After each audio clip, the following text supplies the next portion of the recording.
Good morning, good afternoon, wherever you're joining me. It's Wednesday already, which is a good sign. And today is going to be sanding. So I've previously plastered 3 ceilings here. One above my head here. One at the hallway from yesterday, drying off nicely. And one in this room. Now the walls need a fair bit of sanding here. So what I've done, I've brought in my little beast. I'll show you that, and we'll see how this performs today. So this is my sander, quite a big thing really. It's my hand. Look, becoming quite popular, these things. I think they're more for like drywall stuff in America, for sanding down joints and things like that, but they're pretty good on rough walls. I don't know if you can pick up these walls, but they are pretty rough. They've just had some thick roller texture on them. So today I'm just going to spend a bit of time going over all these walls in here, and some of the ones out here are bad.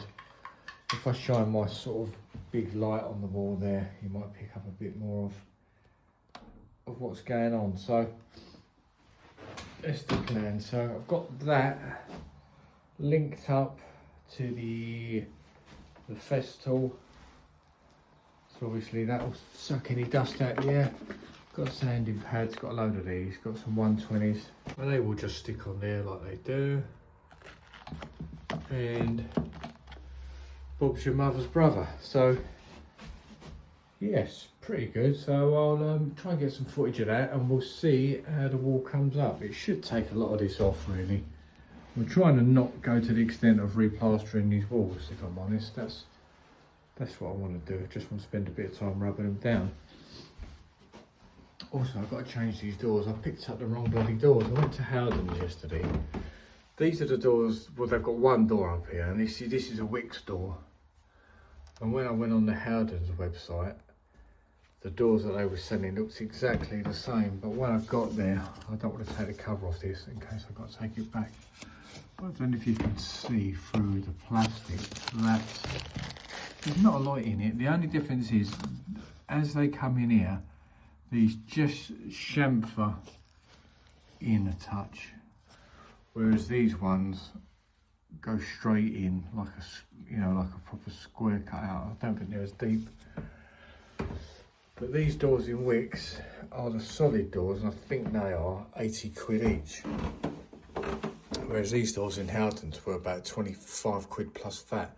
So I've picked up 4 of them. I'm going to leave one there, see if the customer is happy to go with the other 3 like that. I mean, once they're all painted white, I don't think you're going to notice it. It'll be a lot cheaper for them.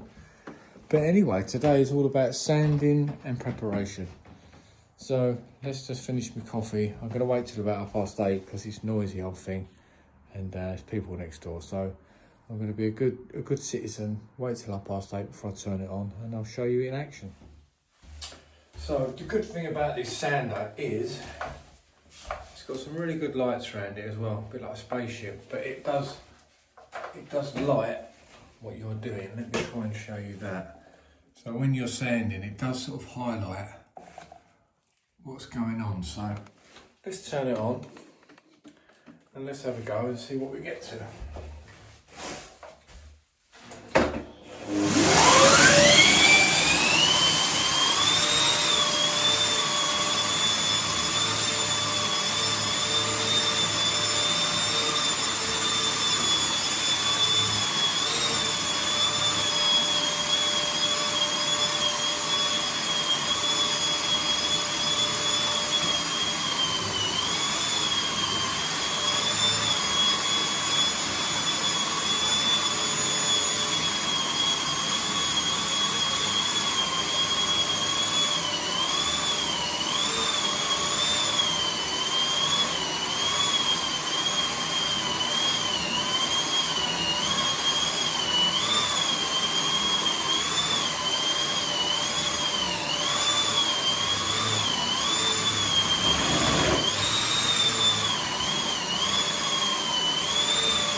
That's a lot better.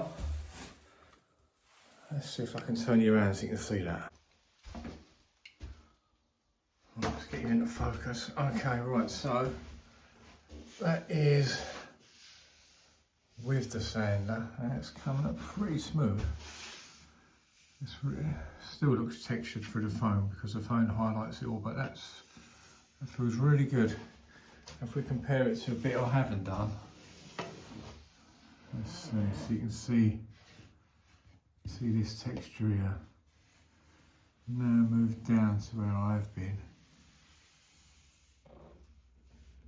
Yeah, feels really good. So we'll carry on with that.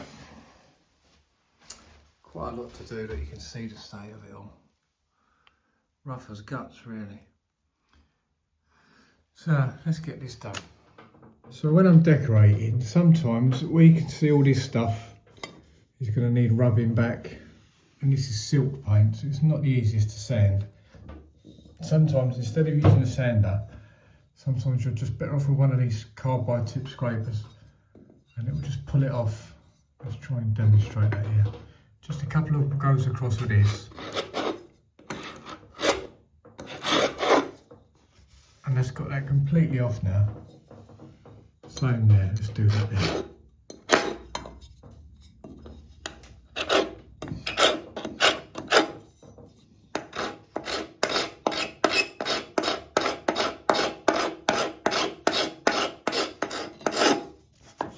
That's it, that's got that right back now. Now that would have taken a fair bit of sanding to get that off, especially on this silk paint because it's quite rubbery. So always good just to have one of these.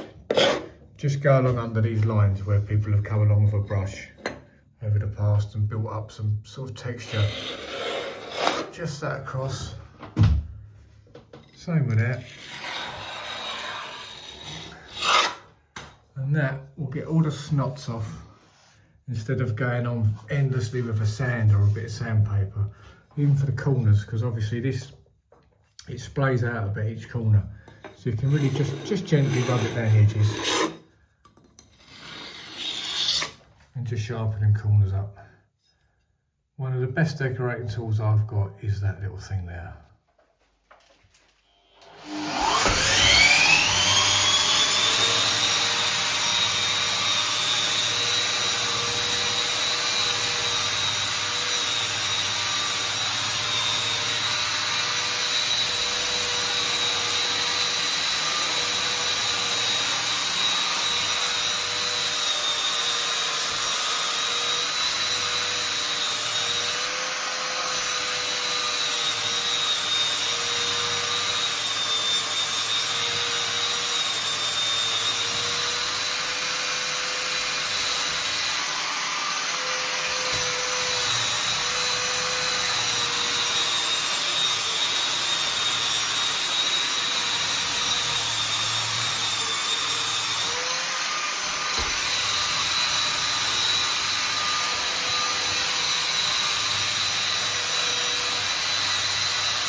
So it's a lot better, a lot smoother to the touch. Obviously there's still a few digs and dents in it, which is going to need a bit of filling, but it's going to save replastering all this lot. So yeah, a little bit of work involved, but it should come up lovely.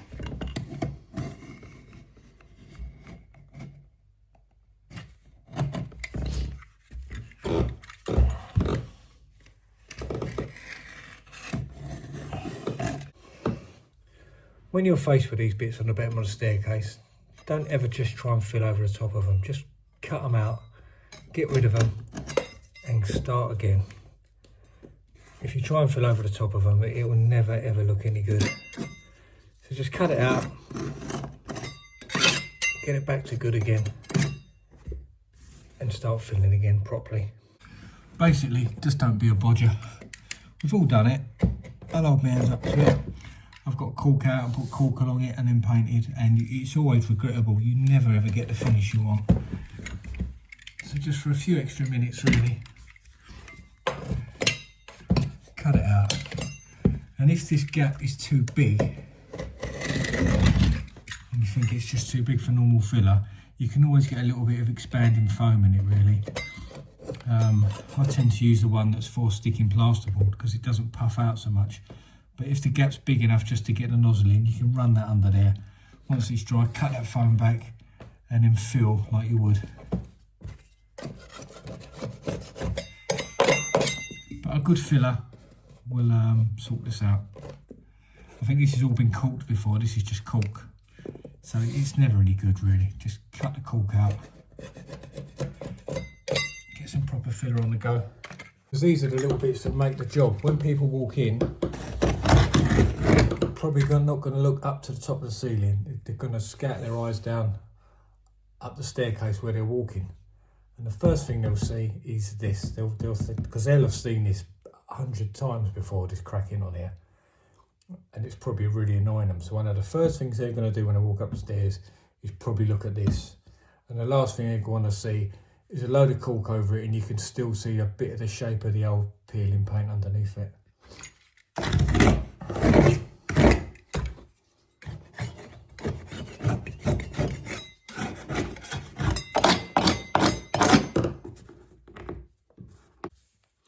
This is where this comes into its own really, because you can then get that, once all this is scraped out, you can go down it and square that off so you haven't got no little kick coming out at the bottom here. When you try and fill, you don't really want it to start kicking out. You want that to be dead parallel, that you want it to be proper. So a little scrape down there, then when you get your filler in, that should make a nice right angle. I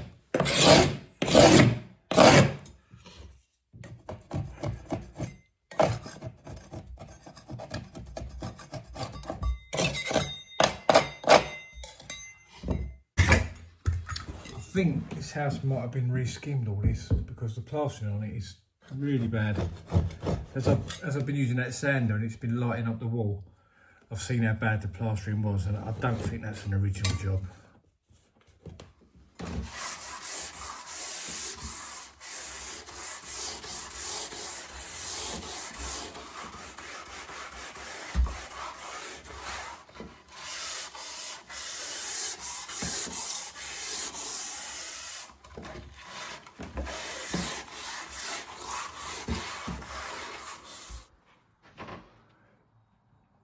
Everything is rubbed down now. It's all had a good old blast with that big sander. Some of the plastering was really bad, so it's not so bad now. Been sort of tucking all of it down where it needs to. It's a lot smoother. Been up and around everywhere. Not much to show you really, but for anyone that's interested, yeah. So that's just what I've rubbed down, so I've got to do some filling. All the woodwork's had a good rub down now. Just finished hoovering up. And here's the walls with that big sander on it that blasted over. So that's a lot better now. Kind of a lot better. That's passable. For a good old coat of emulsion. I think we're going for, it's either going to be, just looking at what we've been picking, it's either going to be, let me blow the dust off that, skimming stone or Egyptian cotton. And there isn't really a lot in it really. Egyptian cotton's slightly darker. But they've been looking at these other perfect taupe. The green's a no-go for sure. So it's this sort of colour they're after, these sort of neutral sort of cream linen-y sort of things, but yeah, it's going to be one of them. So that should look quite nice, should calm it down in here. So hopefully, get the dust off my head, it bald head. So hopefully, might even get some paint on these ceilings tomorrow. Be nice to get these painted, and I might try something new tomorrow, something I've not tried before, but I've seen other people doing it. I might buy a tin of the guards by Zinza, a bit more expensive I know, but I might buy a tin of the guards and put that on the bare plaster, and that'll save me having to water down paint. I hate watering down paint, it's such a messy affair, isn't it? You've got to pour it into something else and then obviously mix it up, and pour that into the thing you're using or into your roller tray. So yeah, if I can eliminate the need for that, it's probably going to be about 20 or 30 quid for a tin. But you just literally paint it on. It's a bit like a stabilising solution, not a PVA as such, but like a stabilising solution. It goes on quick because it's really thin. You can roll it on or spray it on, brush it on, whatever you want to do. And then once that's dry, that is your mist coat effectively. So from that, you just put your full coat of emulsion on. And it's good for painting over filler and things like that. It just gives it that little bit of a seal for you, so that when you put emulsion onto filler, it's not sucking in, and you're hopefully not getting that discrepancy when you look down the wall and you can see that the filler is drawing in quicker than the normal wall would. So we'll give that a go tomorrow. So yeah, if you want to return tomorrow for tomorrow's little video, and we'll get on with a bit of guards. I think that's the plan anyway. So there's not a lot for me to do here really, just clear up a bit. I might get a little bit of filler on them stair stringers where I cut out the mastic or the cork. But other than that, no, not a great deal for me to do today. So I'll be glad to just get home and get this dust out of my hair. It's going to take ages. Anyway, see you tomorrow.